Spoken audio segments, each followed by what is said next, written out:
अस्सलामुअलैकुम।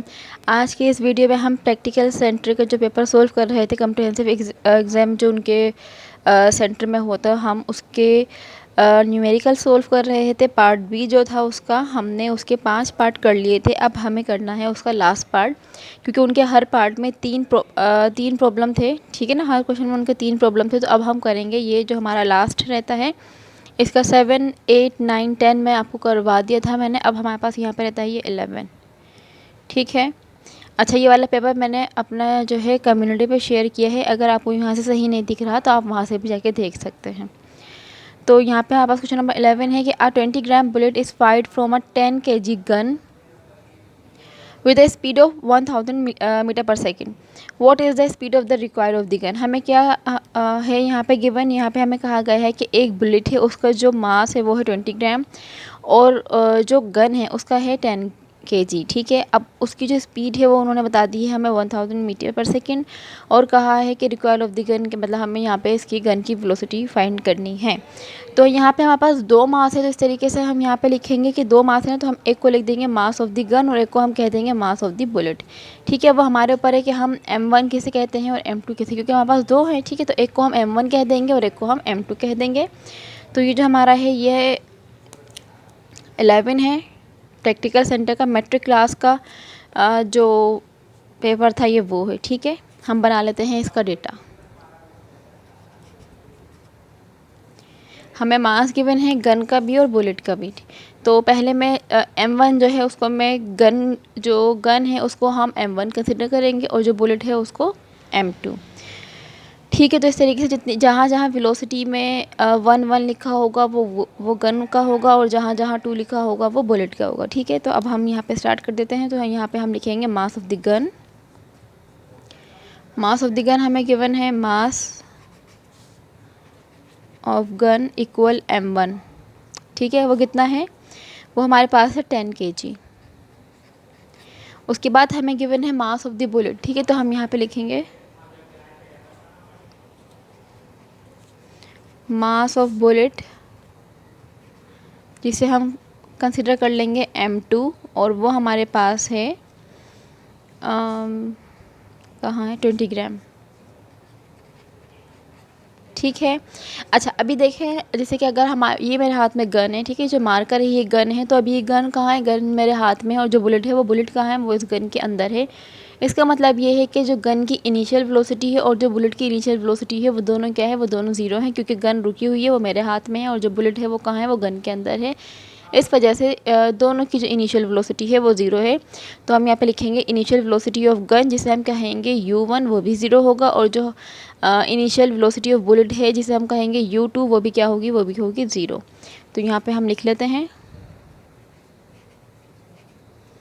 Initial velocity of gun, जिसे हम कहेंगे U1, वो भी ज़ीरो है, और इनिशियल वेलोसिटी ऑफ बुलेट वो हमारे पास क्या है, U2। बस इस बात का ख्याल रखना है कि अगर हमने गन को 1 कहा है तो जहाँ जहाँ गन का जिक्र होगा वहाँ हम हर जगह 1 ही यूज़ करेंगे, और बुलेट में हमने 2 को कंसिडर किया था, तो इस वजह से हम जहाँ जहाँ बुलेट का वर्ड आएगा वहाँ वहाँ हम 2 ही रखेंगे उसको। ठीक है। अच्छा, उसके बाद इन्होंने हमें कहा है कि हमें गन की रिकॉइल ऑफ द गन की वेलोसिटी फाइंड करनी है। इसका मतलब ये है कि हमें फाइनल वेलोसिटी फाइंड करनी है गन की, जबकि बुलेट की जो फाइनल वेलोसिटी है वो हमें गिवन है, जो कि कितनी है, 1000 मतलब 1000 मीटर पर सेकेंड। तो यहाँ पे हम लिखेंगे फाइनल वेलोसिटी ऑफ बुलेट, जो कि हमें गिवन है, और क्योंकि बुलेट की बात हो रही है तो इसलिए हो जाएगा V2, वो हमारे पास है 1000 मीटर पर सेकेंड। अच्छा, जो यहाँ पे हमारे पास U1 U2 है ये हमारे पास इनिशियल वेलोसिटी है, और जो V1 V2 है वो हमारे पास फाइनल वेलोसिटी है। ठीक है। तो M1 गिवन है, M2 गिवन है, U1 गिवन, U2 गिवन है, V2 गिवन है, और V1 उन्होंने हमें कहा है वो आपको फाइंड करना है, मतलब रिक्वायर ऑफ द गन की वेलोसिटी हमें फाइंड करनी थी। तो इस वजह से हम उसको रिक्वायर्ड में लिख देंगे कि हमें क्या करना है, फाइनल वेलोसिटी ऑफ गन, जो कि है V1 इक्वल, ये हमें क्या करना है, ये हमें फाइंड करना है। तो हम इसको सोल्व कर लेते हैं। ठीक है, तो यहाँ पे क्या है, यहाँ पे जो फॉर्मूला अप्लाई होगा वो कौन सा होगा, law of conservation of momentum का। सही, तो हम यहाँ पे लिखेंगे according to the law of conservation of momentum, according to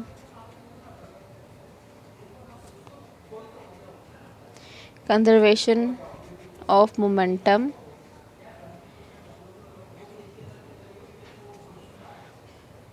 ठीक है। तो वो क्या है, वो ये है कि m1u1 plus m2u2 equal m1v1 plus m2v2। बहुत सिंपल है ये, बस हमें क्या करना है, बस हमें पता होना चाहिए कि हमें कहाँ पे m1 रखना है, क्या है m2 रखना है, और हमारा जो है v1 क्या है, v2 क्या है, और u1 क्या है, u2 क्या है। ठीक है, उसके बाद हमें क्या करना है, बस सिंपल हमें वैल्यूज़ को यहाँ पे पुट करना, हमारे पास आंसर आ जाएगा। तो यहाँ पे हमारे पास m1 क्या है, m1 हमारे, अच्छा उससे पहले हम ये देख लेते हैं कि जो मास ऑफ द बुलेट है वो हमारे पास ग्राम में है, तो उसे हमें केजी में कन्वर्ट करना पड़ेगा। तो ये ग्राम में था, तो इसे हमें केजी में जब हम कन्वर्ट करेंगे तो क्या करेंगे, इसको हम डिवाइड करवा देंगे 1000 से, तो ये हमारे पास जो है केजी में हो जाएगा मास। तो ये हो जाएगा 0.02 kg।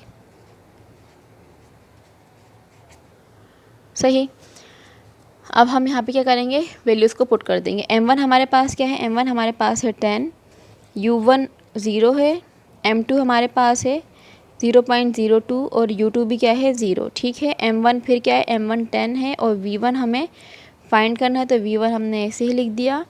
उसके बाद m2 हमारे पास है 0.02 और v2 हमारे पास है 1000। ठीक है, अब हम क्या करेंगे, सिंपल इसको इसे मल्टीप्लाई करेंगे। जब भी ज़ीरो को किसी भी नंबर से मल्टीप्लाई करते हैं तो आंसर ज़ीरो ही आता है, तो ये भी ज़ीरो हो जाएगा और ये हो जाएगा 10v1 प्लस यहाँ पे क्या हो रहा है, ये 0.02 मल्टीप्लाई हो रहा है 1000 से, तो मल्टीप्लाई करके देख लेते हैं क्या आंसर आएगा।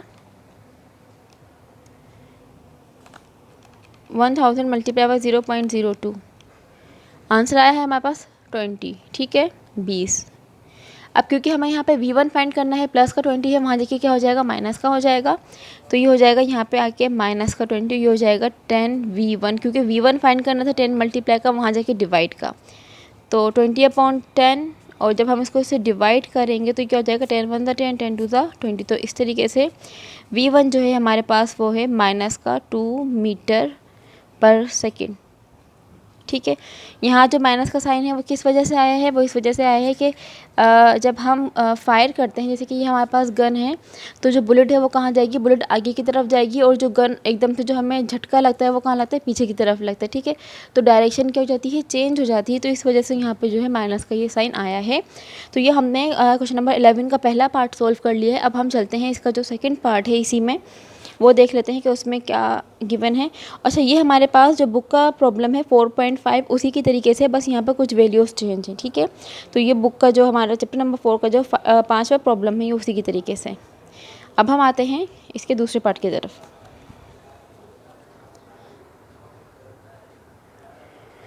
ये रहा,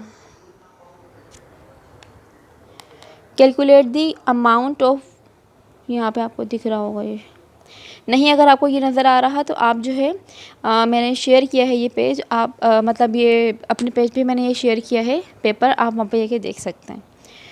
तो ये क्या है, calculate the amount of work done in displacing a body through 40 centimetre one a force of 200 Newton is acting on it at an angle of 30 degree with the horizontal. हमें क्या करना है, वर्क डन फाइंड करना है कि हमें कोई भी एक ऑब्जेक्ट है, हमने उसे क्या किया है 200 न्यूटन की फोर्स अप्लाई करके उसको 40 सेंटीमीटर तक हमने डिस्प्लेस किया। फॉर एग्जांपल आप समझिए कोई एक ऑब्जेक्ट है, हमने इस ऑब्जेक्ट के ऊपर 200 न्यूटन की फोर्स अप्लाई करके उसको 40 सेंटीमीटर तक डिस्प्लेस किया है, मतलब एक जगह से दूसरी जगह पर उठा के रखा है।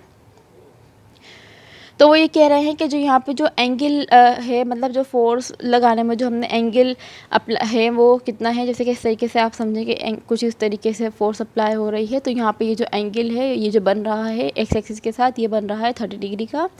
तो उन्होंने हमें थीटा भी गिवन कर दिए है, उनका कहना है कि उन्होंने हमें डिस्टेंस भी गिवन कर दिया है, और उन्होंने हमें जो है फोर्स भी गिवन कर दी है, और वो ये कह रहे हैं calculate the amount of work done. Simple हमें वर्क डन फाइंड करना है, तो हम इसको सोल्व कर लेते हैं।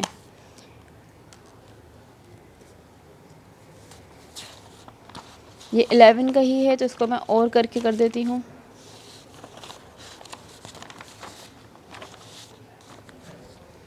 ठीक है, इसका अब हम बना लेते हैं डेटा।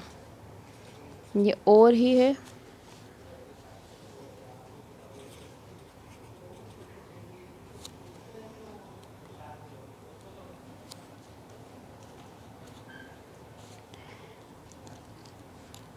यहाँ पे उन्होंने कहा है कि हमने कितना डिस्प्लेस किया है 40 सेंटीमीटर। तो यहाँ पे हमारे पास जो डी है वो हमारे पास कितना हो जाएगा 40 सेंटीमीटर है। मतलब 40 सेंटीमीटर तक हमने उसे 40 सेंटीमीटर तक हमने उसे जो है क्या किया है, डिस्प्लेस किया है। और हमने जो वहाँ पे फोर्स अप्लाई की है वो हमारे पास है 200 न्यूटन। तो फोर्स जो है हमारे पास आ जाएगी 200 न्यूटन। उसके बाद उन्होंने जो हमें थीटा है वो भी गिवन कर दिया, जो कि हमारे पास है 30 डिग्री। और कहा है कि अमाउंट ऑफ वर्क डन हमें फाइंड करना है, मतलब डब्ल्यू हमें फाइंड करना है। डी गिवन है, एफ गिवन है, थीटा गिवन है। ये तो बहुत आसान हो गया है। ठीक है, तो यहाँ पे हम लिख देंगे रिक्वायर्ड और यहाँ पे आ जाएगा सॉल्यूशन। तो जो वर्क डन है वो हमारे पास किसके इक्वल होता है, वर्क डन इक्वल होता है एफ डी कॉस थीटा के। तो हम यहाँ पे लिखेंगे डब्ल्यू इक्वल है F D cos theta. Simple, बस हमें क्या करना है, वैल्यूज़ को यहाँ पे पुट करना है और मल्टीप्लाई हो रहे हैं, जो कोई मल्टीप्लाई हो रहा है उसे हम मल्टीप्लाई कर देंगे। तो आंसर हमारे पास आ जाएगा। एफ हमारे पास है 200। अब आप देख सकते हैं जो यहाँ पे जो डिस्टेंस है वो हमारे पास 40 सेंटीमीटर है। तो इसे हमें कन्वर्ट करना पड़ेगा मीटर में। तो मीटर में कन्वर्ट करने के लिए हम क्या करेंगे, हम इसको डिवाइड कर देंगे 100 से। तो ये हो जाएगा 40 डिवाइडेड बाय 100 इक्वल। जब हम इसको इसे डिवाइड करेंगे तो आंसर हमारे पास आएगा 0.4 मीटर।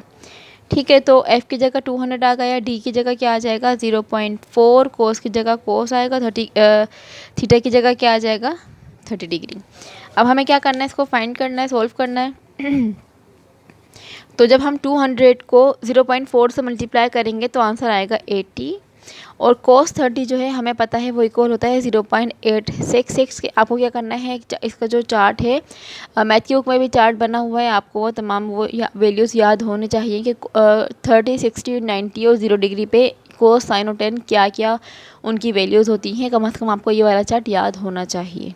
ठीक है, तो हम यहाँ पे क्या करेंगे, 80 को मल्टीप्लाई करेंगे 0.866 से। तो आंसर हमारे पास आएगा 80 मल्टीप्लाई 0.866 69.28। तो वर्क हमारे पास कितना आ गया है, वर्क हमारे पास आ गया है 69.28 जूल।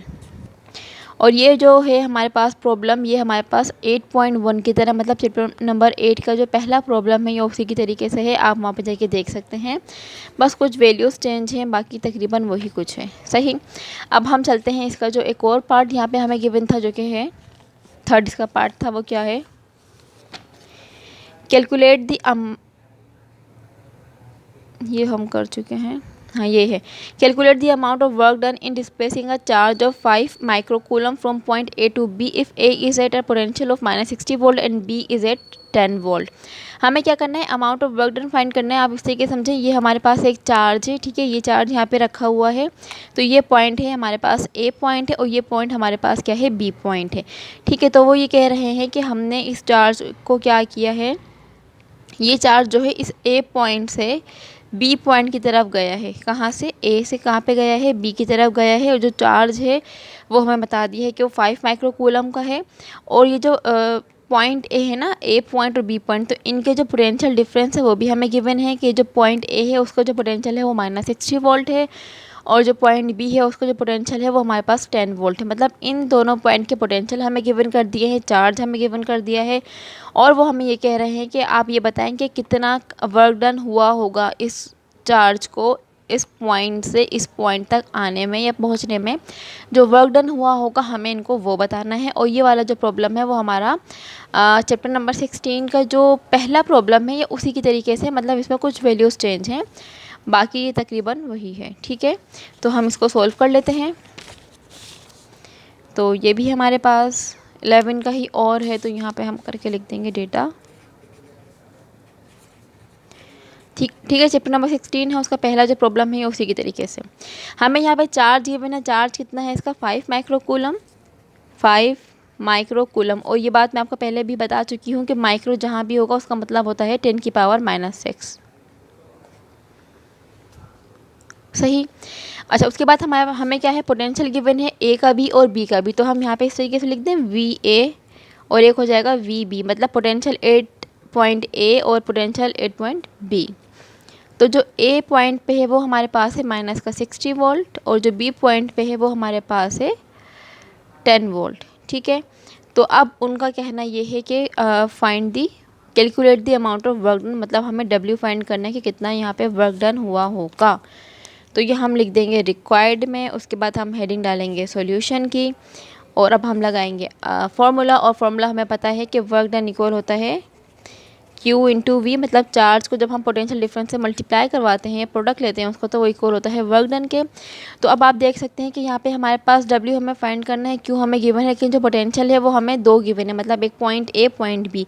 तो यहाँ पे हम change in delta V use करेंगे, मतलब W इक्वल हो जाएगा Q डेल्टा वी, मतलब चेंज इन पोटेंशियल डिफरेंस, जो कि होता है V B minus V A. ऐसा ही है तो Q की जगह Q ही आएगा, और डेल्टा वी है तो उसकी जगह आ जाएगा V B minus V A, क्योंकि ये चेंज है। ठीक है, अब हम क्या करेंगे, सिंपल हम यहाँ पे वैल्यूज़ को पुट करेंगे। W की जगह W ही आया, Q की जगह हम लिख देंगे 5 एक्सपोनेंट माइनस 6, और वी बी की जगह पे क्या आ जाएगा, अच्छा वी बी हमारा है 10, ये साइन जो माइनस का है वो यहाँ फॉर्मूले का आया, और ये जो वी ए है, वी ए हमारा है माइनस का 60, तो उसको मैं ब्रैकेट में करके लिख दूँगी माइनस का 60। ठीक है, तो यहाँ पे क्या होगा, W इक्वल ये जो 5 एक्सपोनेंट 6 है इसको मैं ऐसे ही लिख रही हूँ।